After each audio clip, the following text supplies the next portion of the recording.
Okay, we're live. Welcome Hello, to Exploring Game Design. I'm Chris, and I'm Fraser. and we are here today to talk about Portal 2, the game design in Portal 2, which should be fun. Last week we talked about Portal 1, two classic games. Really, it's kind of interesting. Both of these games are classics in their own right, I would say. So Yeah, that should be fun. definitely. Hmm. So, Fraser, what have you been up to this week? Anything fun? This week, game-wise, nothing new, but putting some more hours down in Yakuza Kiwami, which is very fun, very enjoyable. Trying to work my way through that series still. In the trade, we call that research. Ah, right, sorry. You're in the games industry now. Playing games is research. And make sure you keep all your receipts for all the games you buy and all the hardware you buy, because that's now tax. No, I'm not kidding. I mean, I claim Yeah, all my games on tax because it's my job. yeah. So No, I should get on that. I should. yeah, 100%. You can save a lot of money. Mm. Mm. And learn a lot. Absolutely, yeah. I mean, if anything, I don't have enough time to play games.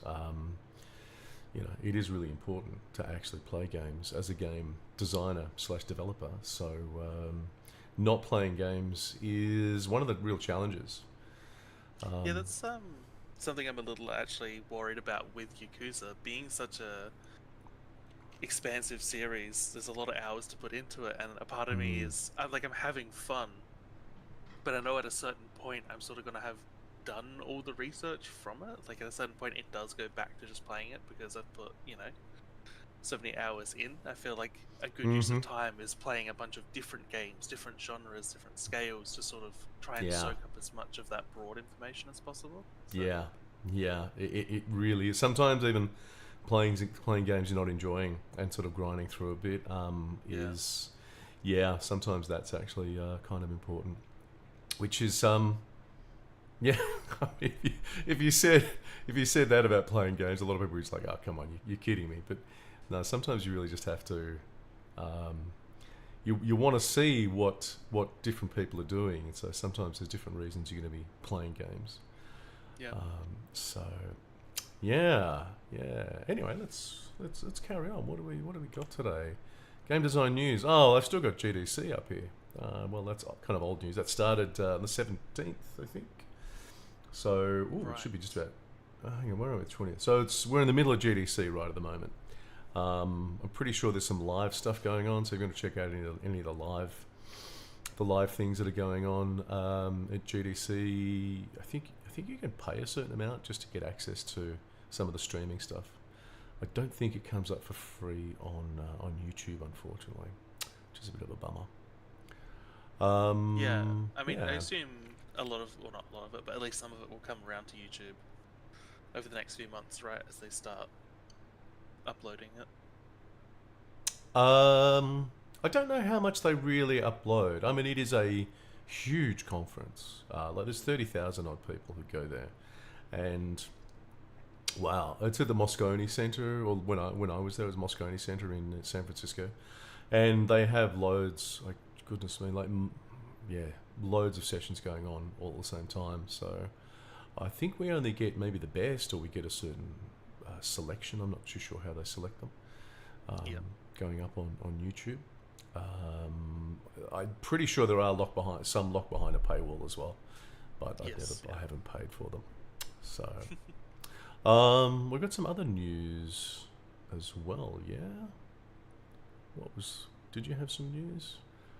Yeah. I mean, my news much more relevant to me personally as a long-time Overwatch player, but they have brought back loot boxes in this newer season of Overwatch 2 after being sort of left behind when they made the switch from Overwatch 1 to Overwatch 2.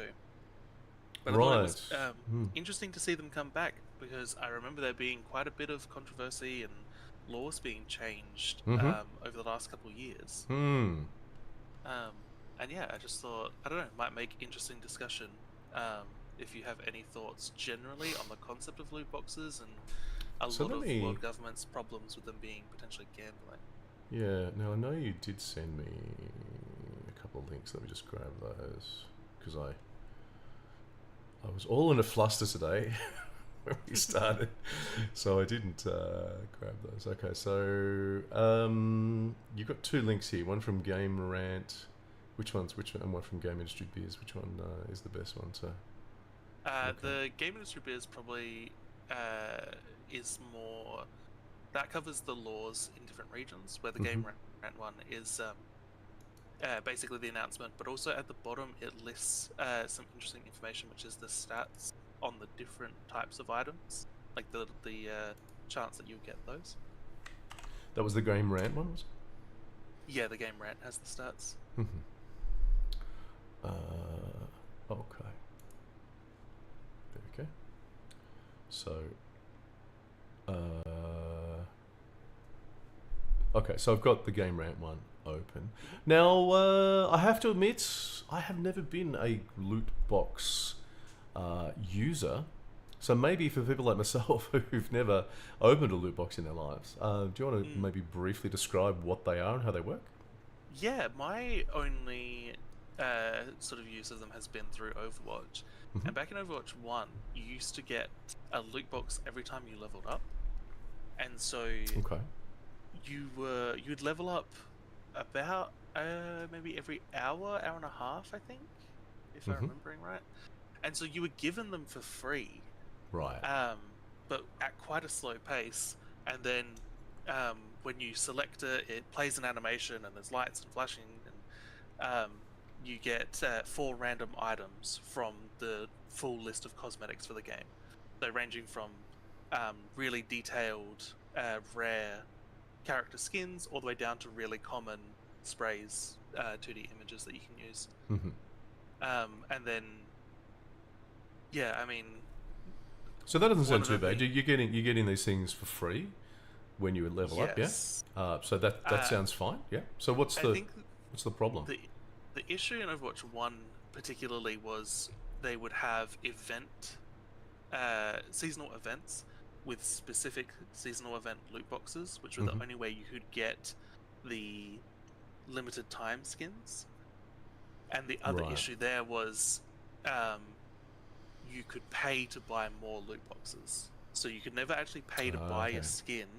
You would always have to pay to get the chance. You could build up in-game currency over time, but so, hang on, let me make sure I got that clear. So you could not actually purchase a skin; you had to get it through a loot box. Is that correct? Yes, with the small caveat that over time you could get a currency through the loot boxes, and then you could spend the currency to unlock it. But that was even slower than the rate which you'd get loot boxes. But yeah, so that was the general sort of mechanic of them in Overwatch 1, and I think with that you can sort of really see why governments in particular had an issue with the idea of it being basically gambling for kids in a lot of cases. Well, and very manipulative, very sneaky, and in fact I did find, we're going to talk about this in a second, but I did find a question on game design subreddit about examples of predatory game design. I think we have one right here. This is, because to me that sounds very, like psychology very much comes in here. So the fact that they're giving you a drip feed of these loot boxes to begin with, free. So that gets you hooked, and it certainly would get people who love that random chance type stuff, you know, who potentially might get hooked on gambling. A taste. So they're getting a taste.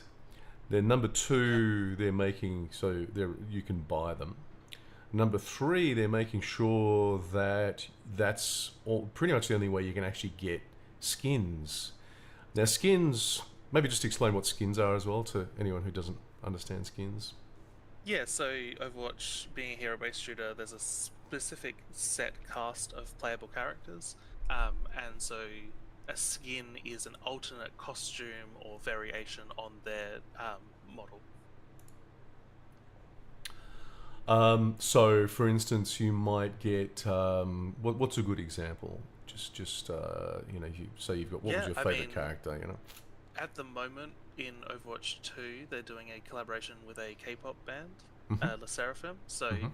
they currently have Le Sserafim themed skins for a bunch of the characters like Diva and Ash and Juno. So instead of having their like in-game lore accurate, you can wear stuff with the Le Sserafim branded clothes and Yeah. sort of K-pop festival going attire.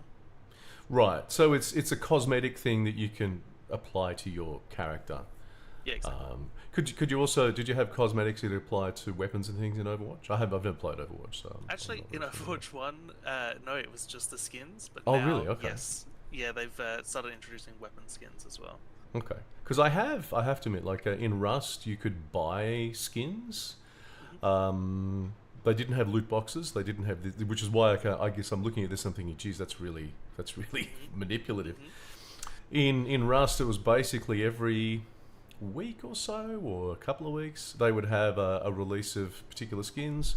These would be skins for like maybe clothes or weapons or various things, and you could buy them, and they were usually like a couple of bucks, maybe not a hell of a lot.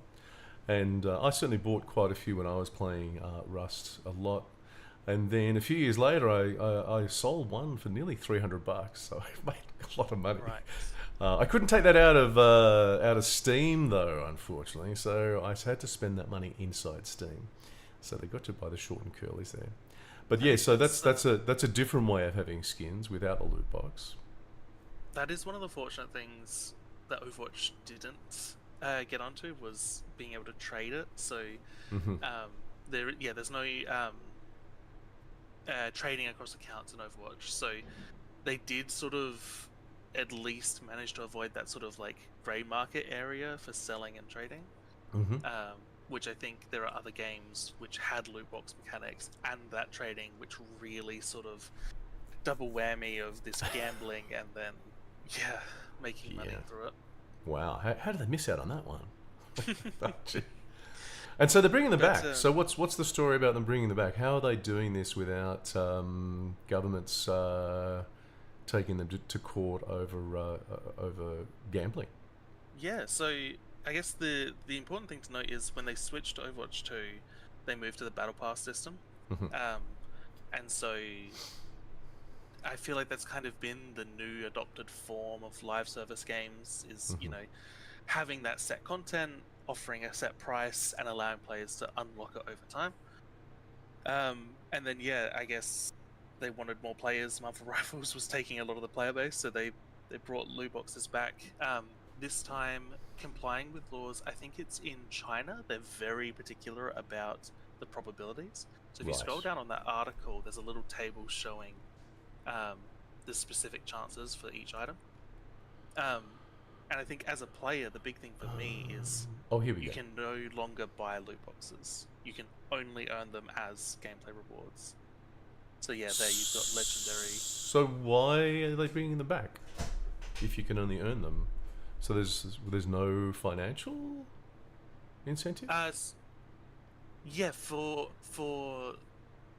yeah, I guess there's no way to earn money off of the loot boxes for them, but um, I think it's a good way to bring old Overwatch players back.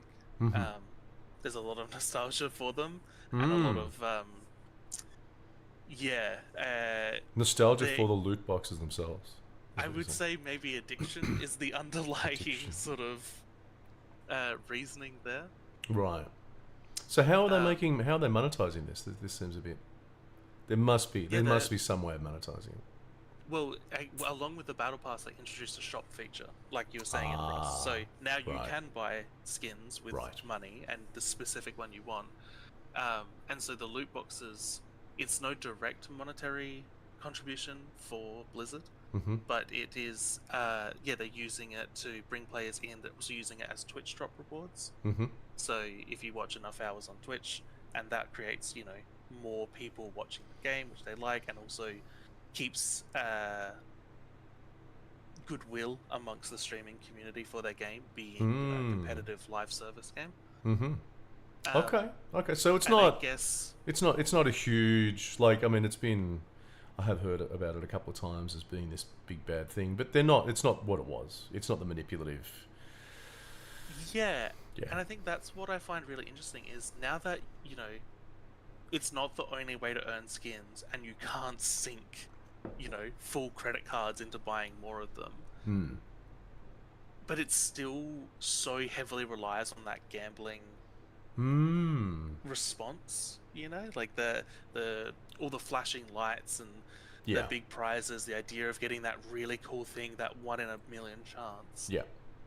But then But if you're not I've spending money for that, that might be okay.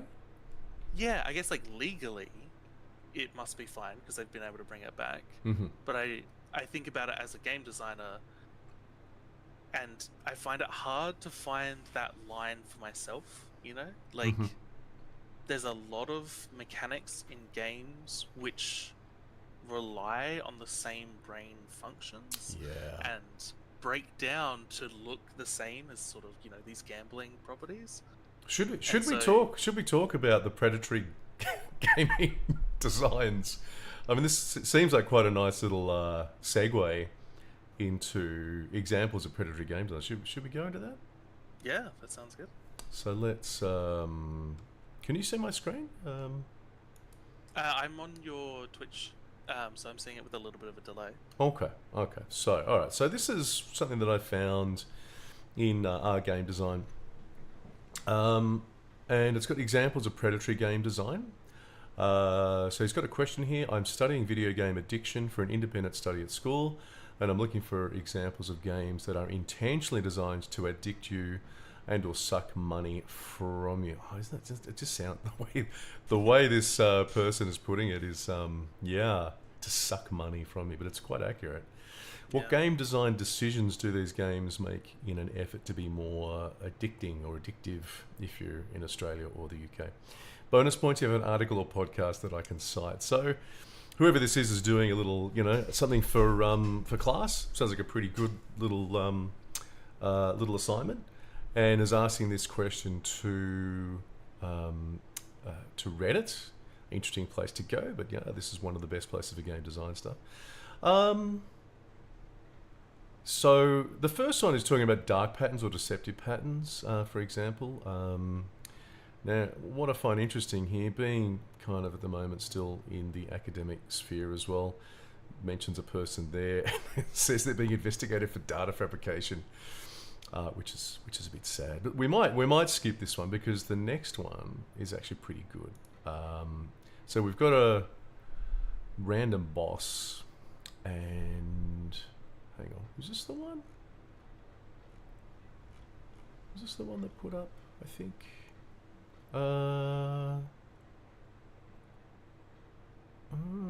There was another one here. Where was that one gone? There was like a really nice, and I'm not seeing it now. Did someone take that out?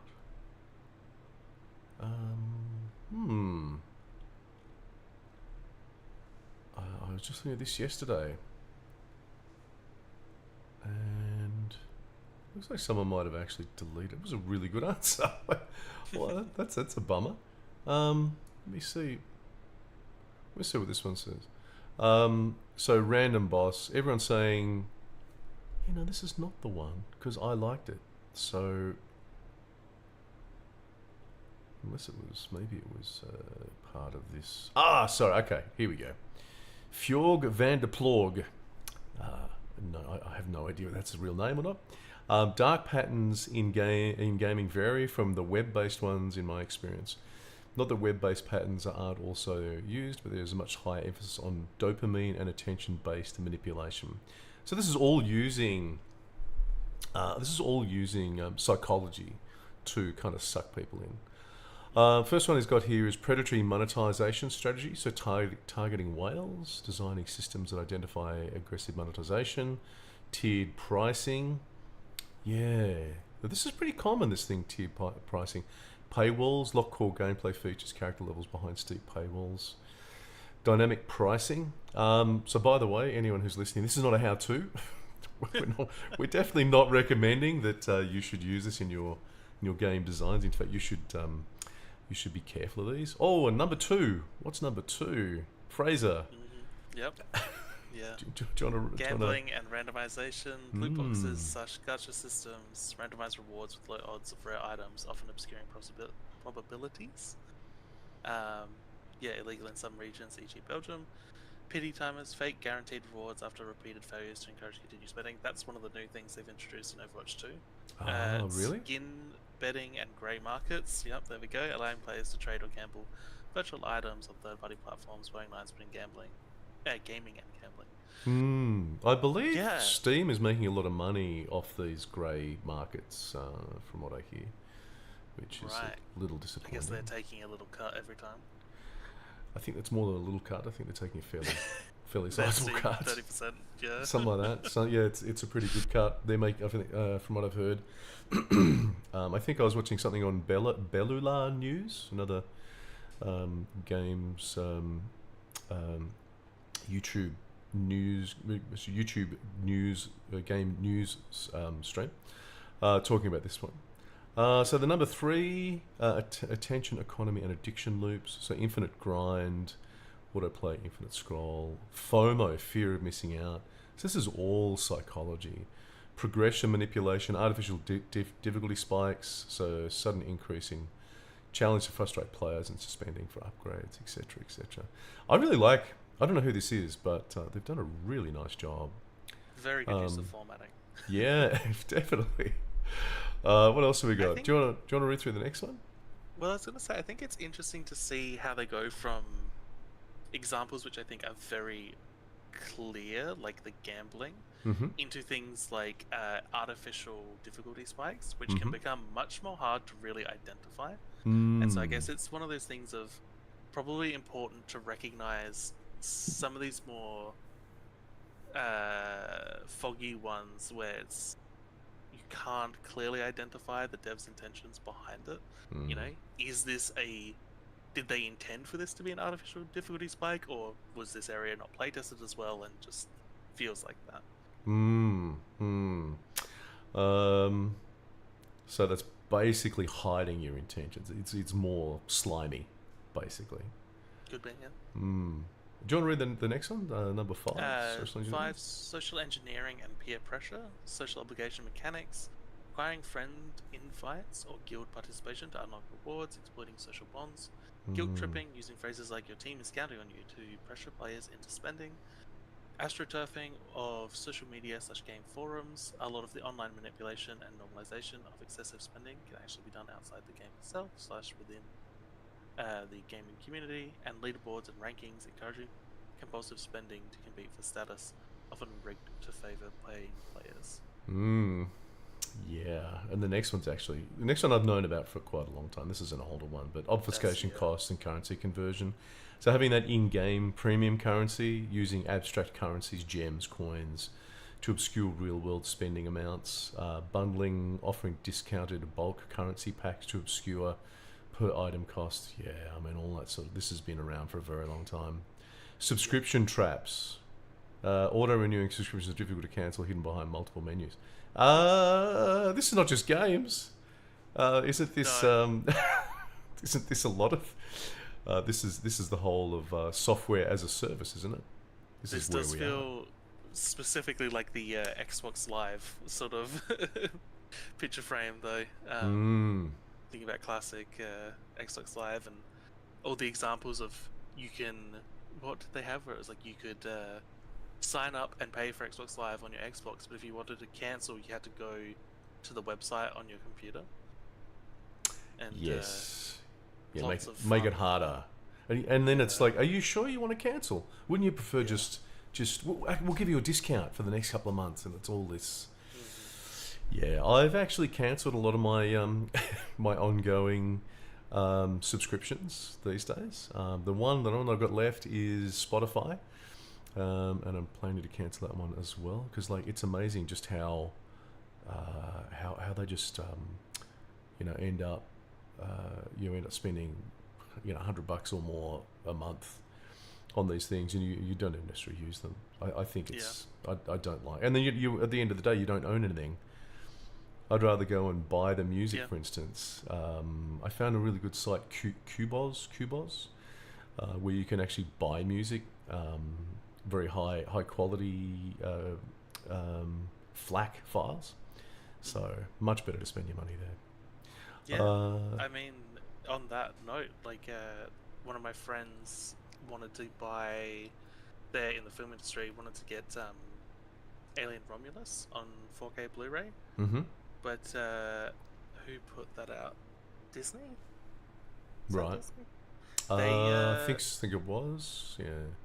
they're not doing physical releases in Australia anymore. Really? I'm pretty sure, and if it's not like that broad, it would at least this specific, whether it's like that 4K Blu-ray or Blu-rays. But yeah, they had to get it imported, and it's Wow. yeah, just sad. I mean, it ties into that whole sort of digital archival and Mm. lost media sort of the fears around that. All Mm-hmm. this trend of not owning any of the things you use, having Yeah. to pay a subscription, and anything can be removed at any moment. It's, Absolutely. Absolutely. it'll be something we will have to face before long. I Well, we think. already do. Like some of my favorite games, you can no longer play Mm. on the current version of Windows, for instance. Yeah. So some of the Unreal Tournament was it Unreal Tournament? What was I've got the box up here. What was Unreal Tournament? I think it was the most recent one. I can't remember which one exactly. You used to be able to play it on Windows 10, and then all of a sudden they did an update, which you have no choice over. They do the update, and it just no longer worked anymore. So it was one of my favorite classic games, and you can no longer play it. So this Yeah. stuff is And it's already happening. yeah, not to even get started on console exclusives for consoles that are well into you know Into their life cycle. yeah. Yeah. So let's continue. Let's just get through all Yes. these. So number 7. Do you want to read that one? Exploitation of cognitive biases, sunk cost fallacy, encouraging players to keep investing time/money to avoid wasting prior efforts. You've already spent 50 hours, don't quit now. Mm-hmm. Anchoring, displaying inflated prices first to make subsequent offers seem like bargains. Familiar with that one in Overwatch. Decoy pricing, adding a worthless high-priced item to make other options appear more valuable. Wow. Decoy pricing. That's one I haven't heard about before. Number 8, child targeting practices. Addictive aesthetics, bright colours, catchy sounds, endless reward loops designed to appeal to children. Yeah. One-click purchases. This, I think, this used to be a problem. I think, way back. Maybe it was when like the Apple Store first came about, and parents were discovering that their kids had spent thousands of dollars through this. But I think they've fixed it. I don't think you can do that anymore. They've kind of locked that down. So Adver games, blurring ads and gameplay, branded content in mobile games. So yeah, that's not very nice. Number 9. Do you want to do number 9?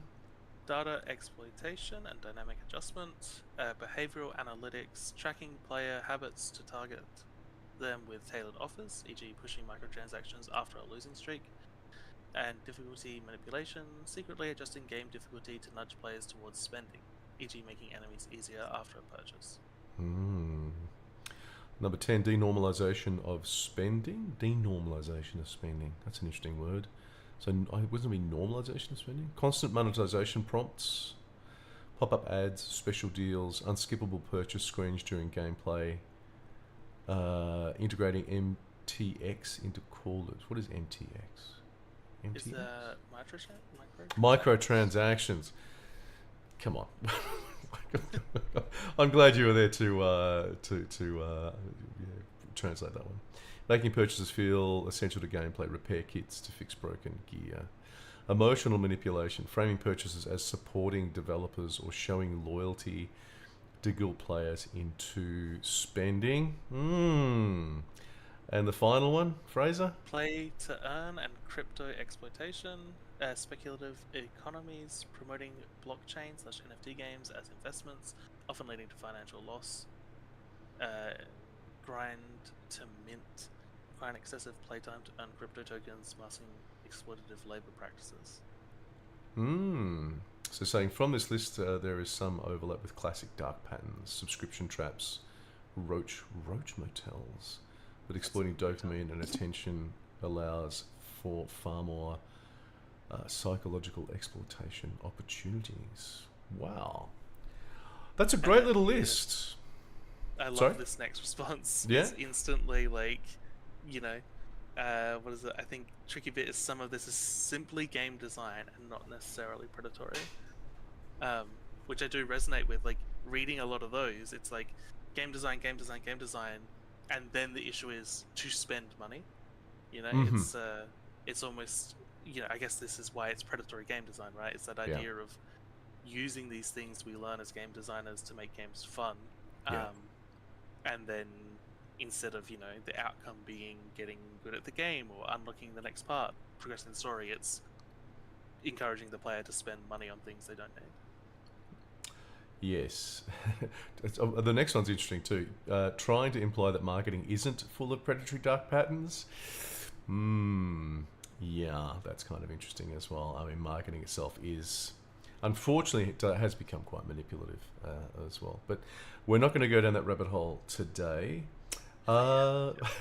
We should. We're going to talk about a few other things. There is one thing I do want to talk about. Let me just pop this up here.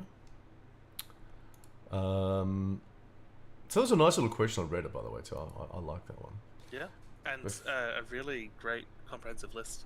Yeah. I might make another little video on that one. I think that's a great little list that people are going to be really interested in. So, Fraser, I have to ask you a question. We like to talk a little bit about some sort of game design, kind of theory type stuff. This is not a dark pattern, though, is it? This is kind of a positive pattern. But I have to ask you: have you ever been in a game where you've been the player and you've been asking yourself, "What am I supposed to do, or where am I supposed to go?" Has this ever been you in a game? I just thought about lying. No, of course it has. Yeah, it happens to everyone, right? I don't know. I'm not sure. It doesn't happen to me as much as it maybe used to. I think game designers have got a lot better at this. Can you think of specific games where that's happened? Well, it's interesting. Like you said, I feel like it used to happen more often. I'm running my eyes over my Steam library to see if anything jumps out. Yeah, I guess a lot of modern games maybe are getting better at it. The one that I can think of myself, and this may be a little bit unfair because it is an open world game, was Elden Ring. So you played Elden Ring, didn't you? Did you never in Elden Ring think, what the hell am I supposed to do now? There are certain places I think where they're very good at directing you where to go, but you're kind of left open. And I think there were certainly times when I was like, I'm at this sort of level. What should I be doing next? And I think without referring to YouTube videos, it was kind of quite hard to work out where you should go without getting completely ganked. If you go the wrong way, if you go the wrong thing, you just get annihilated. But that's an open world game, so maybe in open world games there is that. If I put an answer, it would be Mirror's Edge. Actually, the first couple times playing through that. Oh, really? Mirror's Edge. So, can you remember exactly where? Actually, there is an instance in the first level after the tutorial. You come up a set of stairs, and then at the top of the stairs, you're in a corridor, but it's directly in front of you. It's just a blank wall. And this Mirror's Edge, it's a first-person parkour game. It's about going fast. And when you get to the top of the stairs, it's a 50-50 chance whether you go left or right. There's no indication which way you're meant to go. And so, yeah, I remember the first few times playing that and trying to practice that level, having to remember I have to go to the right at the top of the stairs. So that's, yeah, one very specific example. Did they just forget to put the arrow? I Yeah, I'm not sure. I mean, there's a few other areas in the game where it's easy to get lost.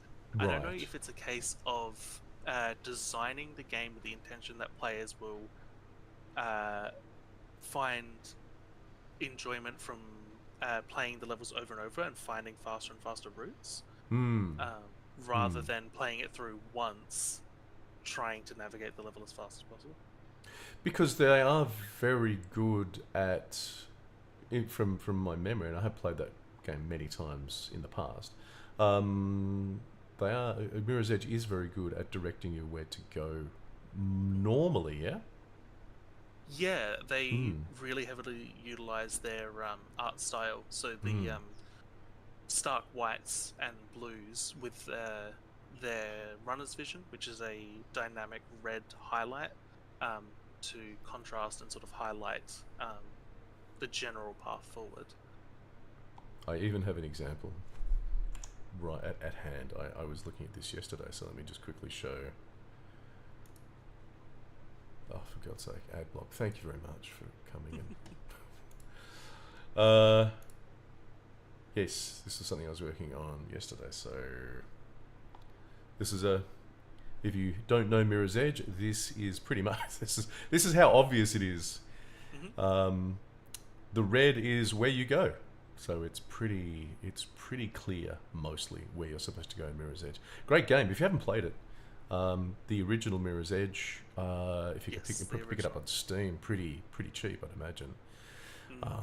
But great, really good game. It's flawed, like a lot of games from that era. I think the tutorials. I didn't really think the tutorials are particularly good. No, the tutorials are shocking. Yeah. It is 85% off on Steam at the moment. So Which is how many? $4.49 Australian. Right. There you go. $4.49. Less than $5 for a great game, for a really good game. Really good game. Yeah. So yeah, I definitely recommend that one. Cool. Alrighty. So I guess maybe we should get into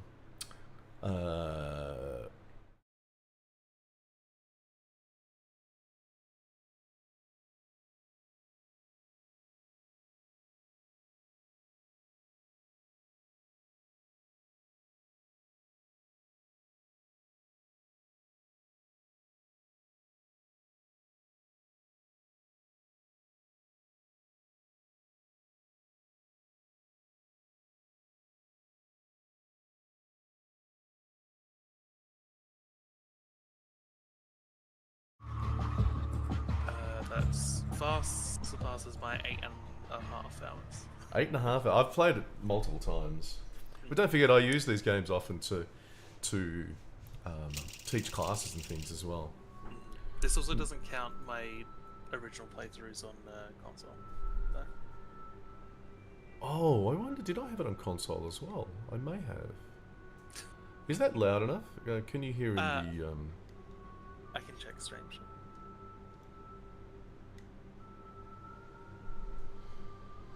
It might be a touch loud. Let me go. Because I assume this is a quiet area. Master volume.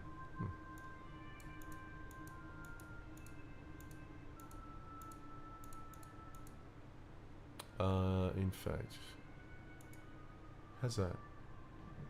That's probably pretty good. Closed captioning. We want closed captioning too, don't we? Subtitles only. Full captions? What do you prefer, Fraser? I like the full captions, personally. Let's go full captions. Language? German? French? Spanish?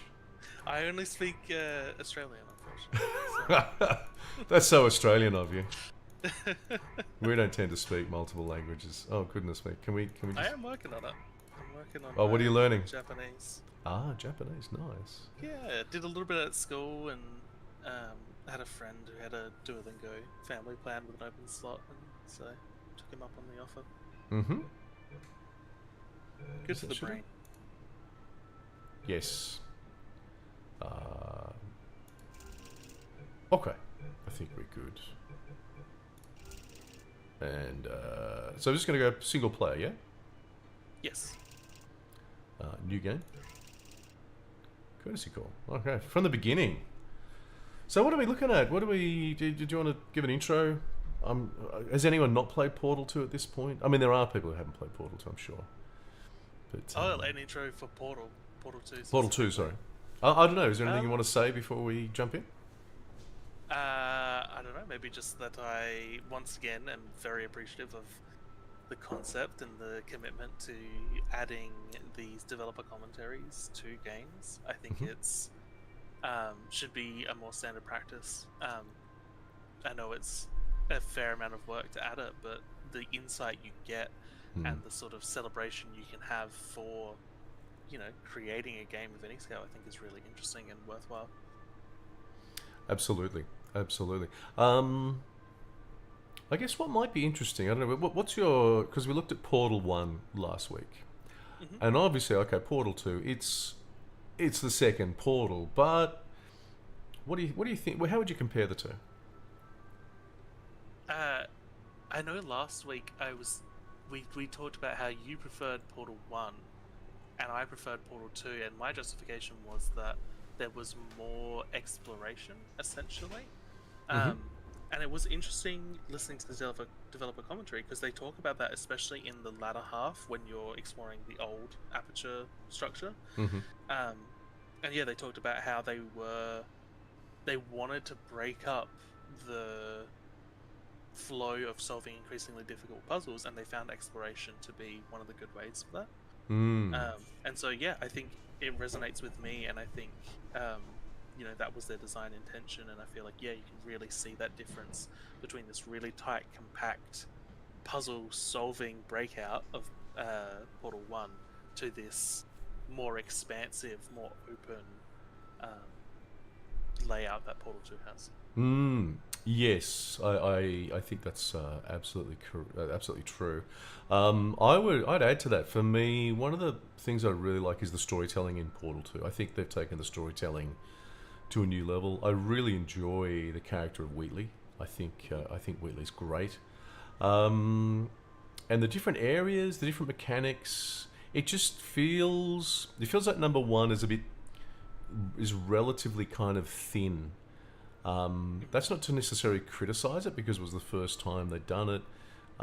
They'd used the mechanics. The second time, it feels like this has more meat on the bone, as far as narrative, as far as even the art design, and the game mechanics as well. So really enjoy all of it, and it's kind of funny as well. It's comedic. Yeah, it's genuinely funny, which is.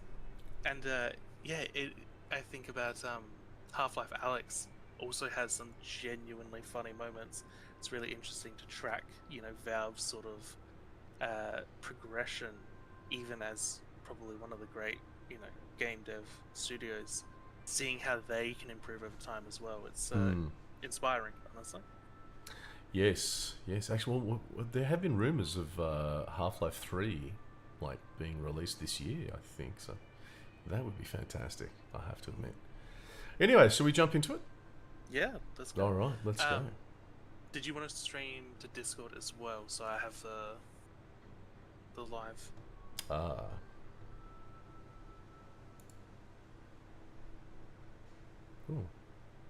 I just lost the sound. There we go. Where are we? Chat. That's what I want. Do I need to... Is it the screen or the... Does it matter? Screen or application? It shouldn't matter. No. Audio, system audio. Yeah. Cool.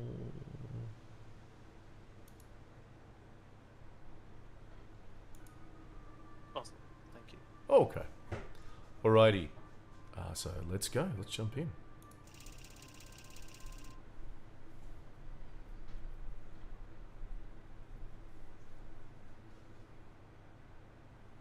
I guess, talking about that, the Good morning. You have been in suspension for expectations 15 days in compliance with state and federal regulations. Hang on. It's still too loud. yeah.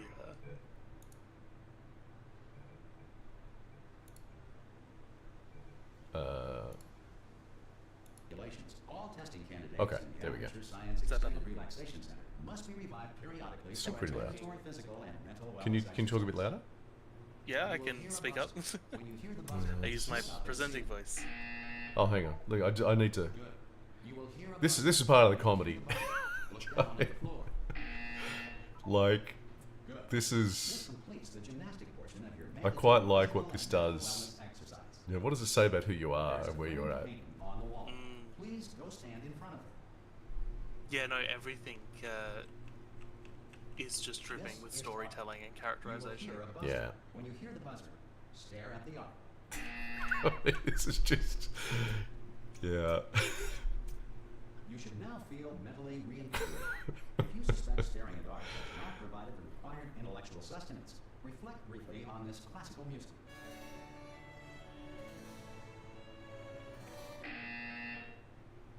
Good. Now please return to your bed. I think this is also such a good example of how Valve can stick to their design philosophies and what we can learn in the sense of show not tell, which is a classic sort of film technique, but Valve employs it really, really well in this game. Alright, well, let's go to sleep.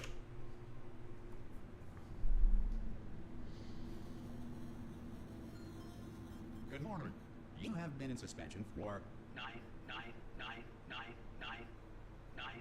This courtesy call is Hello? important. Anyone in there? Subjects should vacate the enrichment Hello? center immediately. Any test subject Are you not gonna open the emergency door suspension at this time at any will be time? assumed to have exercised his or her right Hello? to remain in No? extended relaxation for the Are you gonna open this door? Because it's fairly urgent. concerns regarding this policy. Oh, just open the door! There can't be Hello, friend. Ah! Oh, God. You look... can't be many other people you could cast that would do quite as good a job. Oh, no, absolutely. I mean, the character of Wheatley is brilliant. Please prepare for emergency evacuation. Stay calm, stay calm, prepare. That's all I'm saying, prepare. Can you imagine if maybe Ricky Gervais Oh, you might want to hang on to something. was Wheatley? It'd be a much drier comedy, Yeah, for instance. yeah. You alright down And there? yeah, I don't know. There's something about Steven's performance that pairs so well with the animation Most that they test managed subjects to do experience some cognitive get deterioration on that after a few months in strange suspension. little rig. Now you've been under Yeah. for quite a lot longer, and it's not out of the question that you might have a very minor case of serious brain damage. But don't be alarmed, all right? Although if you do feel alarmed, try to hold on to that feeling, because that is the proper reaction to being told that you've got brain damage. Do you understand what I'm saying at all? Does any of this make any sense? Just tell me. Just say yes. Okay, what you're doing there is jumping. You just jumped. But never mind. Say apple. Okay, you know what? That's I love the way they draw you in. So you have to hit space and jump, All reactor core and safeguards you are know, now non-functional. it's like Please prepare for you reactor can't core speak, meltdown. but we can't And speak they- anyway. The use of Hey, look, I wasn't the gonna mention this to you. tutorial I'm in prompts pretty as hot well, though. water here. Mm-hmm. The fact that it doesn't say space to jump because they, you know, The reserve power ran out, the so of course designers the knew whole that relaxation centre the stopped majority of making players bloody would test understand that subjects. when they hit space and they jump, that was what space does, not Mm-hmm. that somehow it was broken and wasn't letting them speak. Anything? No, why should you tell me anything? Why should I be kept informed? You know, about the life functions of the 10,000 bloody test subjects This is I'm also, in charge of. like, Wide, close, A plus, anything. Not gonna sort make of it through. foreshadowing Not and enough space. introduction to a character. Just gotta get through here. The little bits of aggression coming through and sort of resentment. And whose fault do you think it's going to be when the management comes down here and finds Yes. 10,000 flipping vegetables? Just like it's No, I hit that one. I hit that one. the same when they talk about like the puzzle design. It's the idea of introducing the player Okay, listen, we early should get our and stories repeating straight, it. alright? So when If it anyone when they asks, need it later, no one's gonna ask, it's familiar. Don't worry. But if anyone asks, tell them as far as you know, the last time you checked, everyone looked pretty much alive. So the environment design as well, I mean, is, you know, really tells us what something pretty bad has happened. It's one of the old testing tracks. There's a piece of Yeah. equipment in there that we're gonna need to get out of here. I think this is a docking station. Get ready. And the other thing I'd say as well, compared to say like Death Stranding, That is not a although this is a fairly long cutscene that we're looking at here at the beginning, I'm gonna attempt a manual we don't have too many more. Whereas with Death Stranding, we have sort of a long cutscene, and then we have more cutscenes and more cutscenes, to the point where for me it's actually a bit intrusive. bullet hole. Whereas I think in this game Hold on this time. they've given you as much cutscene as you need, and then they've gone away and said you'll play the game. Yep. There we go. Now, Yeah, I'll be honest, definitely. You are probably in no Different, fit I state guess, to run this particular type of cognitive gauntlet. Expectations. But at least you're a good jumper. So Well, different. just do That's a your good best, question. and I'll meet you up ahead. How much of it is different expectations, and how much of it is a better design philosophy? All right. Off you. Good luck. Yeah. I don't know. I personally fear putting a better worse on it, especially as like a Yakuza player now. Like when I play Yakuza, I'm preparing to sit through a lot of cutscenes, and I get excited for it. Okay, so different style. You say, yeah. But if one style makes me rage quit, and one style I enjoy, then I'm gonna say one style is better than the other. I think showing enough cutscenes and not too many. And here we are. Do you remember? This is exactly the scene that we had at the beginning of Portal 1. So it's kind of nice to be revisiting this. The new, the new foliage. I mean, yeah, this is the same. So we're being shown this is the same place, and I think this is an important one. This is not a new facility. This is not something different. This is where we were previously, and you should remember that. No, I haven't really been listening to the. I do find that interesting though, because I feel like so many sequels just they don't go back, they don't revisit, you know, the previous entry.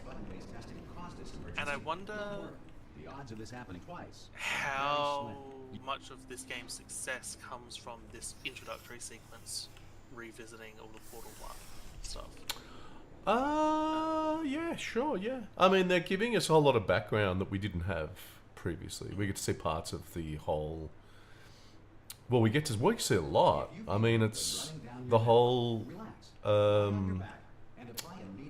What's the guy's name? You are simply experiencing a rare reaction in which the That's right. emancipation grill may have Oh, emancipated okay. the Hello. injuries inside your head. So here we are back in this part as well. There was some interesting commentary here actually, which sort of touched on some of my frustrations with Portal 1. Mm-hmm. In Portal 1, the portals are just on a timer and they cycle through. Yeah. Whereas here, they've redesigned it so that you have agency over it. Yeah, I think that's a better solution. Yeah, and explicitly, you know, they said for players who already know how portals work, it lets them breeze through it. For players who don't, it gives that same discovery moment of understanding that portals link spaces. So they've learned from the previous design and improved upon it. That's great. And made adjustments for the new type of player. Like you can understand in Portal 1, like you said earlier, you know, really sort of brand new concept, the idea of portals. And then, so Portal 2, they go, okay, well, it's not a brand new concept anymore. It will be to some players, but how can we accommodate for players who have a grasp? I think, yeah, handled really well. I love the art of this here as well. Like, again, foreshadowing, kind of telling us there that, because it was telling us that sort of has the world been taken over by something, and this leopard skin print, king of the what are these things called again? Turrets? Turrets. That's right. They don't look like turrets. They look like They actually look like they got personality and everything here. So taking over the world.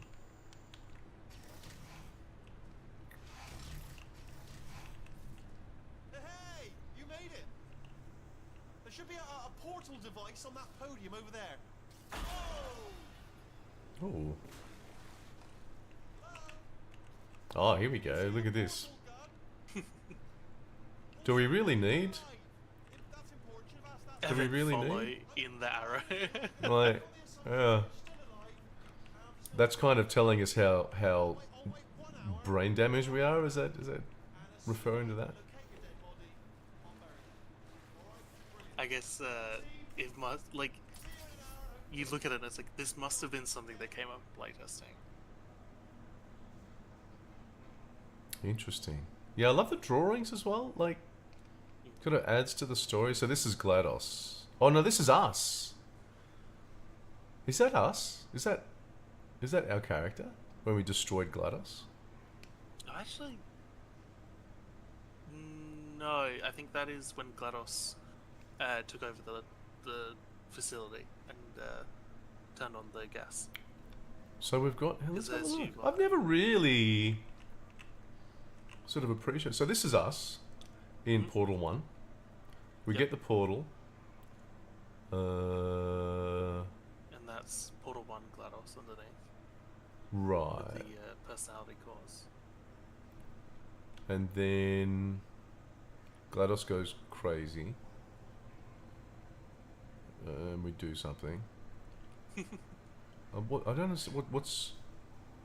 Hang on. There's this. Well, that's the cake, which is the reward at the end of Portal 1. Ah. What's this? Who's this person with the? So this is. I would assume that's Ratman, who is meant to have drawn these. Oh. So this is someone we've never even met. No, but they showed up. Their drawings showed up in Portal 1 as well. Yes. Oh no, this is okay. This is the gas. This is the gas you use to kill everyone, right? Yeah. Okay. Yep. Oh, so there's a kind of maybe two different stories. Oh. And then that's before, I mean, I think it's just really well done. And there's so much. Look, as I said, I've played this multiple times. I've never really looked at this stuff closely. Yeah. In here. It's just compelling. And Yeah. like we've just done, if you want to take the time to stop and really look, it's... You've got the option. You can speed run, or maybe the first time you're looking at too much. Almost like soft barriers to help with like a cognitive overload. Yeah. If if it's all a lot, you can kind of gloss over those and just keep pushing forward. But if you have the space and the time, you can stop and analyze and start Some thinking. emergency testing may require prolonged interaction with lethal military androids. Rest assured that all lethal military androids have been taught to read and provided with one copy of the laws of robotics to share.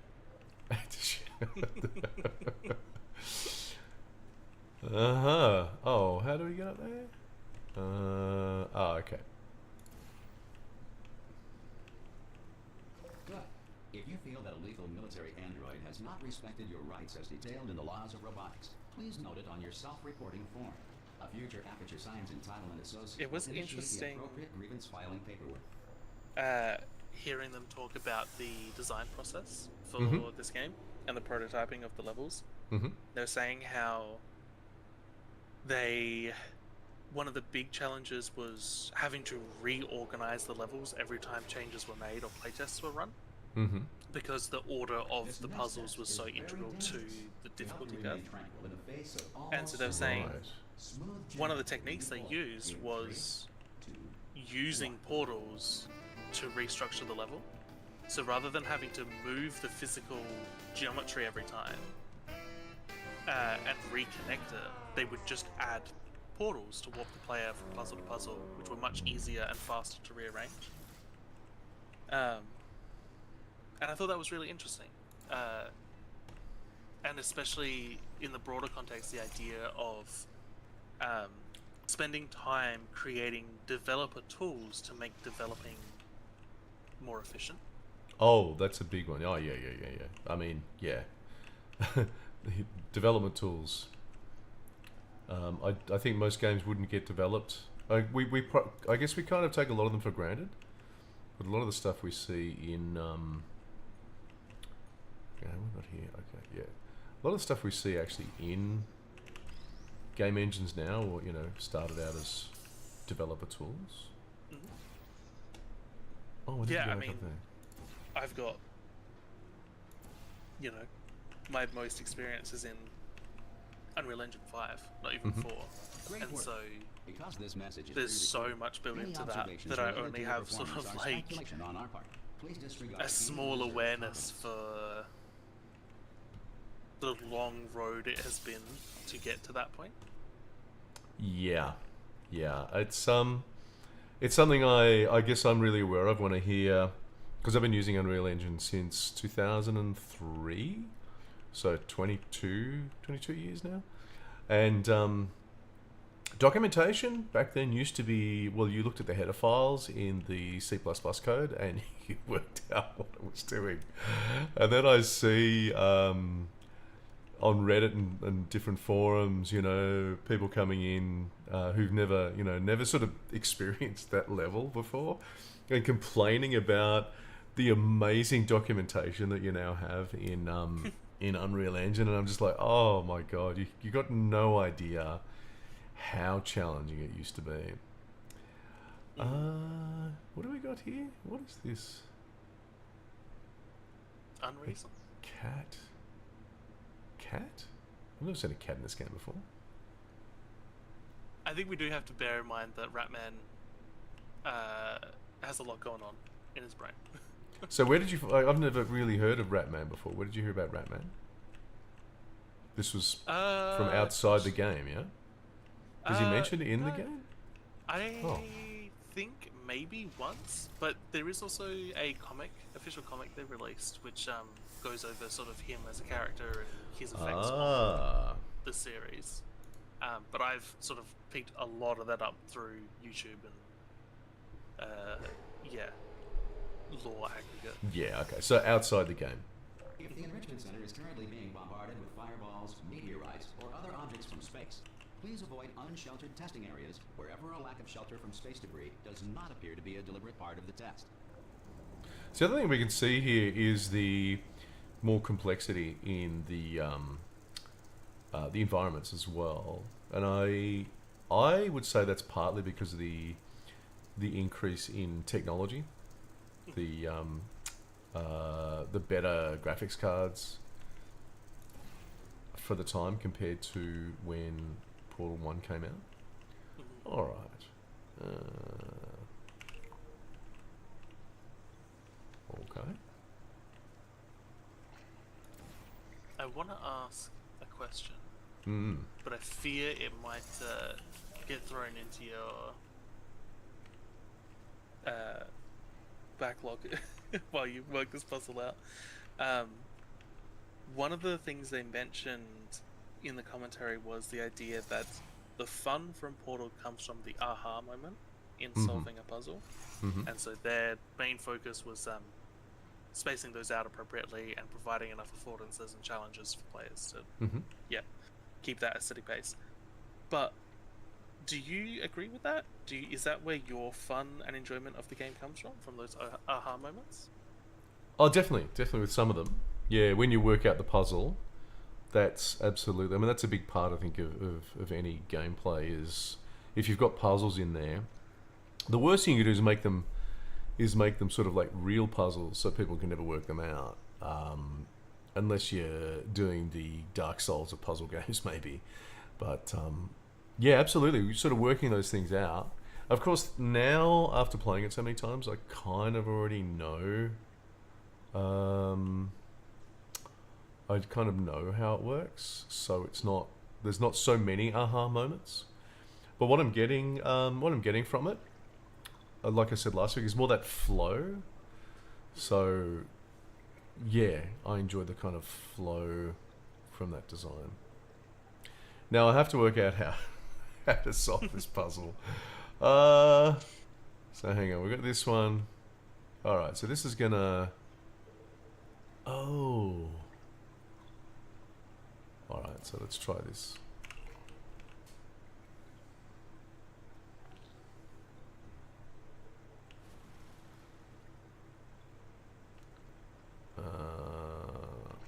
Okay, and that's gonna... Alright, there we go. Oh, hang on. Go back up.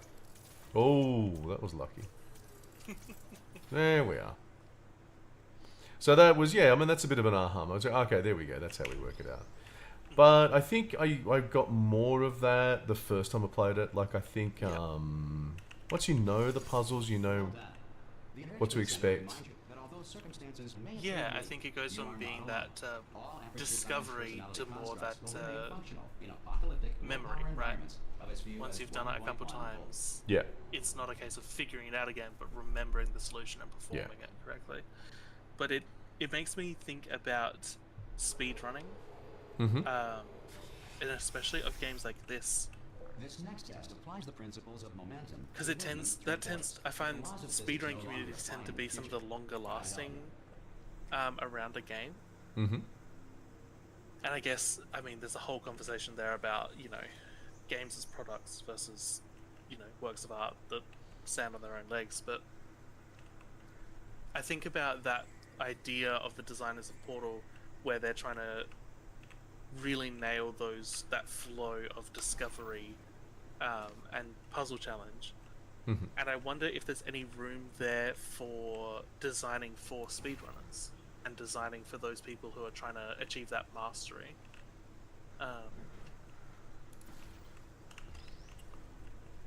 And I don't know. It's Well, they do it well. I mean, I'm not too sure how much of that was. I'd say some of it's got to be deliberate, because you know they do nail it. Where we go. So it does both. Like I find it works both. I guess the broader question there is, do you personally see much value in designing for those tail communities like speedrunners? Sure. Again, like the longevity you're talking about. Yes, yeah. Absolutely. You can tell my brain is engaged now. I'm like, okay, how do we get through here? What is this stuff? So we've got. Oh, I haven't done one of those yet. There we go. I'd love to. Portal might not be the best series for it, but I love the conversation around patching exploits and things that speedrunners use to speedrun, and sort of the general decisions and the push and pull that has to be made between, you know, patching bugs in a game that can cause it to break, but leaving tricks that speedrunners can use to go faster. That's not an area I know much about, but I mean, is that something you know about yourself? I've picked up bits and pieces, but I think in the future maybe I'll find a good game with a lot of good examples of that, and maybe that can be an interesting discussion.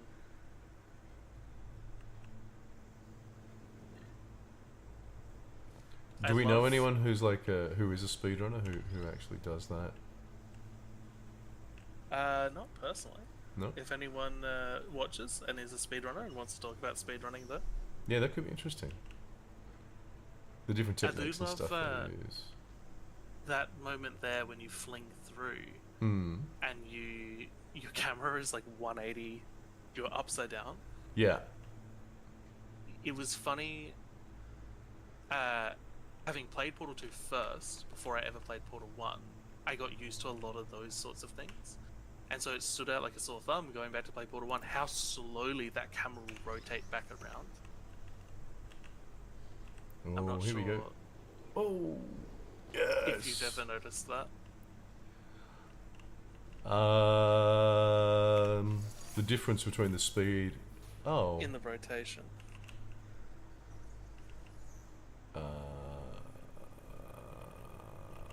Oh, sorry. You can tell I'm only listening with half my brain.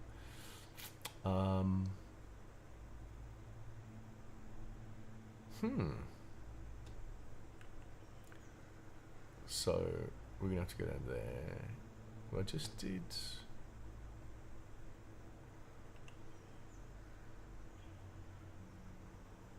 Huh. Here we go. I think the puzzle's a little more involved as well in Portal 2. So can I just do this? Yes. Oh. Oh dear. Okay, let's try that again. Here we go. Oh, we made it. Getting this far, future starter. So what were you saying? It's faster Yeah. in Portal 2?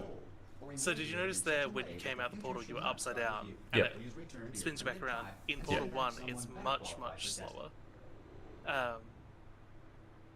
And yeah, having played Portal 2 first, I got used to that speed and I think it's better.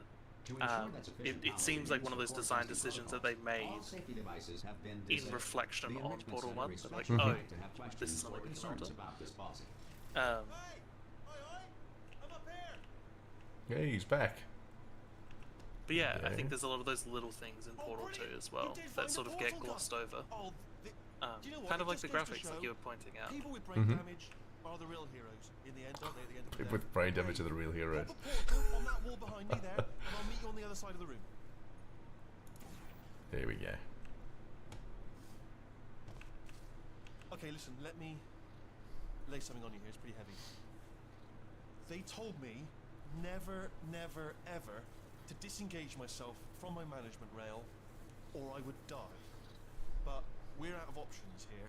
So get ready to catch me, alright, on the off chance that I'm not dead the moment I pop off this thing. So we don't really know how much of a moron Wheatley is at this point in time, do we? It's a slow reveal. Yeah, there's plenty of hints. Yeah, yeah. Well, I'm just thinking about what he's saying right now, and he's like, "You're thinking, oh." I'm not dead. I'm not dead. Plug me into that stick on the wall over there, yeah, and I'll show you something. And I think it's also like he's very charismatic, and so maybe you overlook a lot of those things, and it's Turn around for a second. I don't know.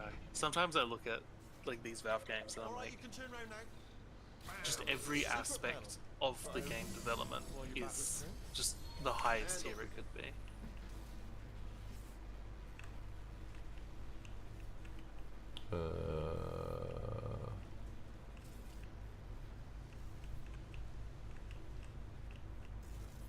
Oh, we're going this way. Look at this! No rail to tell us where to go. Oh, this is brilliant. We can go wherever we want. Hold on though, where are we going? Seriously. Hang on, let me just get my bearings. Just follow the rail actually. Oh no. It was interesting. No, we're not stopping. I think there was commentary around here. We're good. Appreciate it. Keep moving, keep moving. I love it. Yeah, me too. I mean, it's they got lots of personality. The turrets themselves. Yeah, and that's like what's even animated there. You know, they've got a blinking laser light. And the voice. It's so much of the voice, and I guess like there's shape language going on there as well. Hmm. And also, I guess the context. You know, this poor little turret trapped in a disabled vacuum tube. Mm-hmm. But listening to the commentary about Wheatley specifically, they were breaking down a half dozen emotions and what specifically they animate and how to get that across. Yeah, I think I recall that. Yeah. I just thought, I don't know, I am not an animator.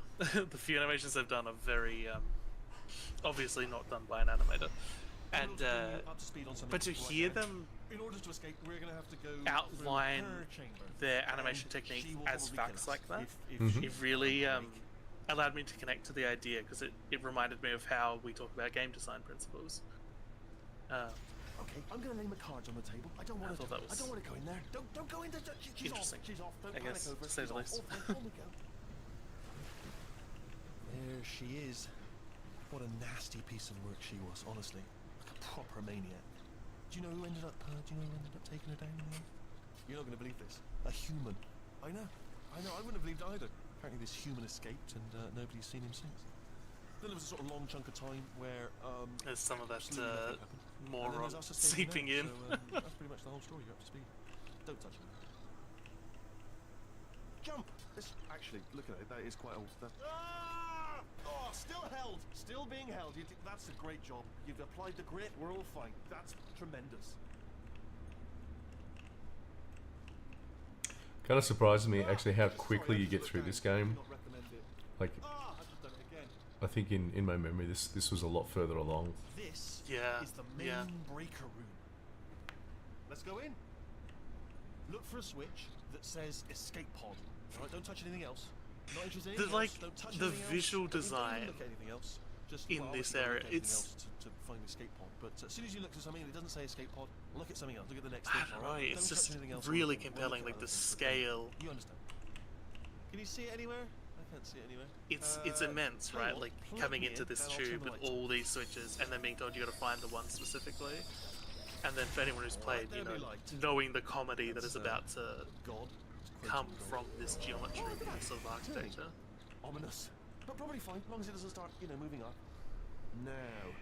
Escape pod, escape pod. It's moving up. Okay. Okay, no, don't worry. I've got it. This should slow it down. No, makes it go faster. Uh-oh. So I think now we understand that this guy's a moron. Okay, don't panic. Yeah. Stop panicking. I can still stop this. Oh, there's a password. Okay, it's fine. I'll And then for good measure, C.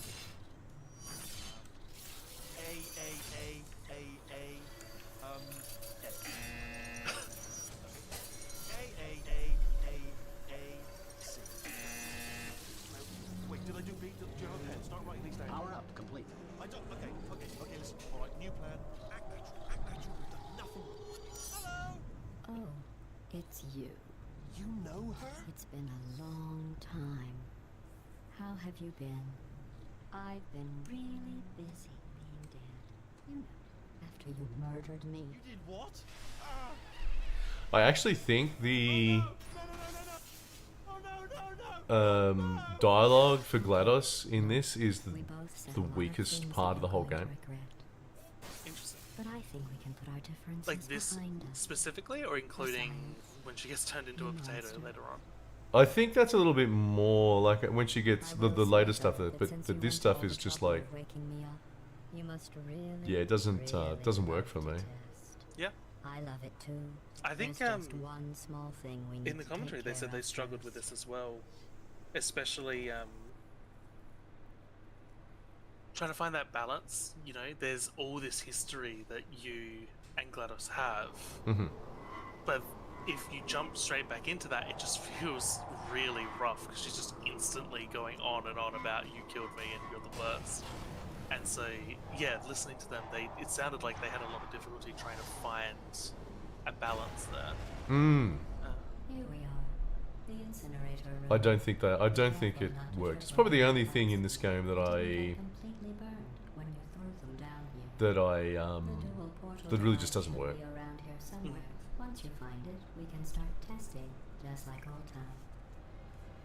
And I guess at this point it's almost kind of a compromise, right? Like, there are so many really good aspects you get to draw on by setting it in the same location and reintroducing these characters. So this short section, yeah, maybe they did see it as just a compromise. They're like, well, we've done the best we can. Yeah. Once the player gets through it, everything picks Hold up, on. right?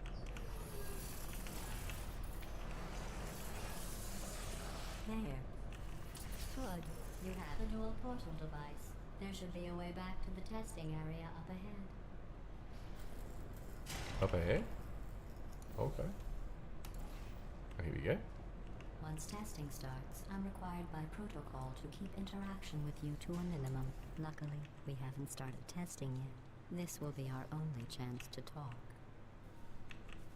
Here, let me get that for you. Do you know the biggest lesson I learned don't think from what we'll you get did? I discovered I have a to- sort of black box quick save feature. In the event of a catastrophic failure, the last 2 minutes of my life are preserved for analysis. I think we'll get to I the was able, well, like full old spoiler, aperture to areas limit you killing today, me again 'cause and they're again, forever. in that You second know, half. if you'd done that to somebody else, That's a they pity might because But, that's probably one of the resist best to exacting the best thing. areas. Luckily, Yeah. I'm a bigger person And than listening to that. them talk I'm about happy all to the put this all inspiration they behind us used and for get it, back to work. listening to them talk After about like all, these NASA we've got a lot images to do, all and only sorts. 60 more years to It did go. make Should me we should we wonder- skip forward? We can skip forward. I mean, I don't have the actuarial. Yeah, I mean, in if you want to. front of me. But I wanted to ask you specifically about inspiration yeah. and how much of a role that plays in your design process. Inspiration. Yes. What do you mean when you say inspiration? I guess like we've talked quite extensively about the idea of using games, researching games, and analyzing them. That's one type of inspiration. But I also personally really enjoy photo collections and image collections to use as inspiration. Mm-hmm. I feel like typically for like an art style, it's very common, but I've also used it for like level design. Mm-hmm. But one of the issues I've been running into, and I think it's common with a lot of other devs, is all the AI generated images that have been cropping up. I think four.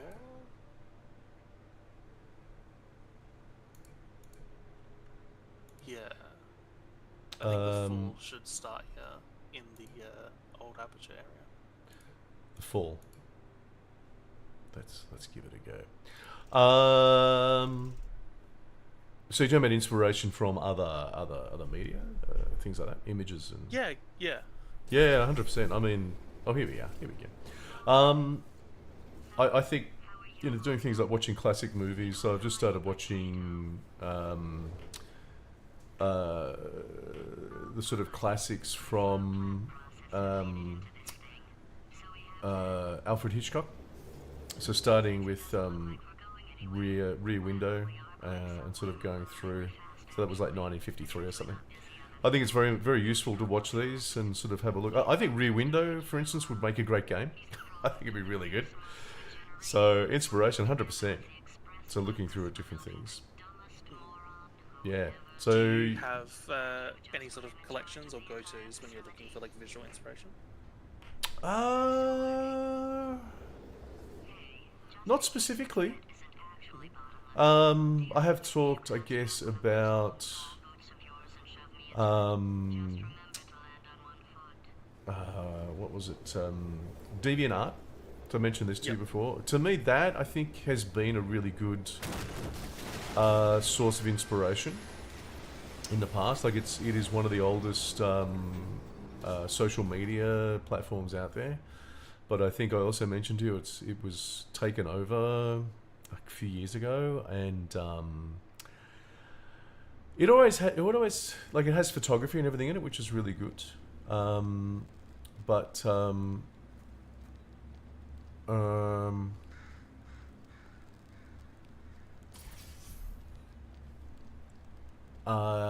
It's now sort of got it's got a whole lot of smut, I guess is what.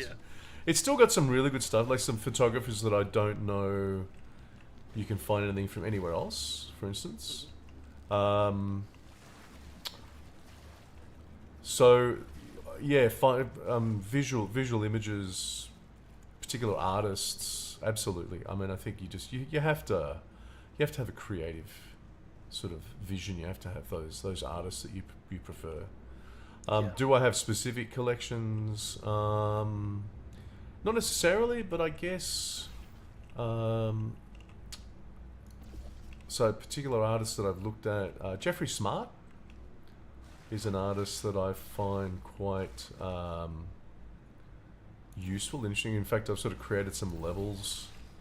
He does this sort of very urban, actually an Australian artist, does some of this urban sort of type of art. I'm assuming I'm going the right way. Oh, hang on, that's where we just were. Yeah? Oh, maybe I'll go this way. I keep hitting the run button. It doesn't work. But I think inspiration, 100%, you've got to... We're not creating in a vacuum. Yeah. So... Yeah, and I think that point of, it sort of reminds me of the conversation we had last week about game design still being in that sort of Wild West era where having any sort of knowledge can be really useful and really helpful. I think the same applies to inspiration. Having interest and inspiration from outside of the game's media can also be really valuable. But I think, finding that balance is important. You know, you can't just watch movies or read books and then try to make a game, because you'll make, I think, a lot of people would make mistakes which anyone who's played a few games would sort of identify quickly. Yeah. In fact, one of the things we were going to talk about, we kind of ran out of time, was Blumhouse, who make a lot of TV and film horror movies. Also now have a game studio. We'll have a look at that next week, I think. But bringing that sort of knowledge, the TV and film knowledge, to game development is quite interesting as well. So, but you can't. It's not a one-to-one translation. Yeah. I found having experience as a photographer has been really helpful in, most situations in video games. Yeah. Since they all involve, those visuals, composition and lighting and those sort of things. I think it's been really helpful. But even then, I guess the sort of the original point I was getting at when it comes to inspiration is, when I started with game design, I could use things like Pinterest, or even just broadly things like Google image search, to find generally reliable images. And now, over the past few years, a lot of these sites have just been filled more and more with AI generated stuff. And like, you have your opinion on it, but it's not factual is the biggest issue for me when it comes to What do you mean not factual? You told me the AI. Yeah, I mean, like, if you look at an image of, an abandoned factory from whatever time period, if it's a photograph, it is true, right? If it's AI generated, who knows what elements it's combined to get that output. It might look like an abandoned factory from the 70s, but, it might have elements which aren't. And I guess in my pursuit of design, there is a certain level of truth that I want to incorporate. Yeah, I think that would be the case for most designers, sort of worth their salt. Like, you want, you want to, and look, this in art, I think this is something that is talked about quite a bit. The best art actually is taking from the real world. Like, it's not just sort of making stuff up out of nothing. It's actually inspired by the world, and it actually will focus on taking something that the artist has seen in the real world and presenting that, like putting a focus on that particular thing. So if you think of the writing, like, of Tolstoy, I don't know whether you've read any Tolstoy's, Leo Tolstoy's work. You familiar with Tolstoy? No, the name's not even ringing a bell, honestly. Really? Oh, goodness me, Fraser. You must. Uh-oh. So, well, Tolstoy's like one of the greatest novelists of all time. So, Russian novelist from the 1800s. I think would I term him like a psychological novelist. So he really sort of went into the psychology of his characters. Right. And this is in Tsarist Russia, so before the Russian Revolution, all that sort of stuff. You've got to read Solzhenitsyn. Oh, sorry, you've got to read Tolstoy and Solzhenitsyn. You heard of Solzhenitsyn? Nope. Okay. So Solzhenitsyn, completely different generation. So he was interred in a gulag. So I'm just looking at. I love the size of everything here. They do this really well. Solzhenitsyn, another Russian author, was interred after the Second World War in a Russian gulag. So one of his books is the Gulag Archipelago. talks very much about the whole sort of concept of oh no, we've been through that, of like suffering and oh, what are we doing? No? Oh, pull lever, there we go. Yeah, I mean, you really... yeah. Yes. Maybe I need to do a list of things that that I think that everyone should read. We start a book club. Well, when you're talking about telling stories and things like that, yeah, you know, Yeah. the novel is number one. So here we are. This is the first we hear about Carl. I love this part of this game. This is, to me, this relationship, I think, is something that really drives the narrative in this game. Provides, and it's a mystery too. Like, who are these people? Why are we hearing about them? And then we find out later, spoiler alert, that Carolyn is actually GLaDOS, which is interesting. So looking at the time, it's nearly 1 o'clock. So I'm gonna have to wrap it up. But, yeah. Did you want to say anything else? Inspiration or anything like that? Let me run through my notes very, very, very quickly. I think the one thing that we didn't quite get time to is the gels, the repulsion, propulsion, and faint gel. Are we even that far through? They're in this section. They're in this section. We can come back next week if you want to. We can always. I think it was. I mean, there's more to explore, but I think, I guess for me, that's like the Portal 2 thing, right? Is the introduction of the gels, right? And I just think, what is the general point that I'm getting at here?